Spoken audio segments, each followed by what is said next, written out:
Hello everyone, welcome. This is going to be me going through a quick overview of my SVG logo generator that I made for the Case Western Reserve full stack web development bootcamp.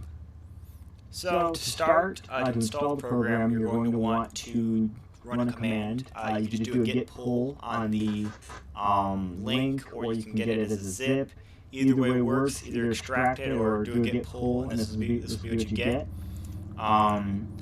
After doing so, you're going to want to open it in a terminal and run the npm install command to get all the required packages for this endeavor.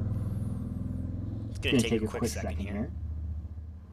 Alright, now that that's done, you're going to see that it populates a node modules thing and a package lock.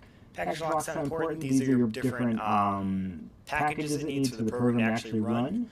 But now that it is done, we can actually run the program. And to run the program, you just type node index. After doing so, it'll prompt you to enter 3 characters for the logo. I'm going to type hey, right? H-A-E-A-Y, and then bam, there we go. And then text color, you can either do it in hexadecimal form, or you can do it in color form just by writing a standard color keyword. I'm going to do hexadecimal for this first one. This should be a nice little yellow color. You'll see here there's 3 options for what we can do. Circle, triangle, or square. I'm going to go ahead and go with that first option.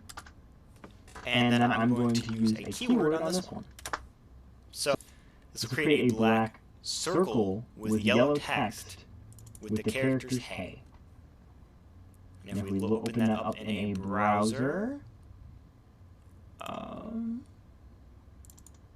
right here, bam! A black circle with yellow text that says hey.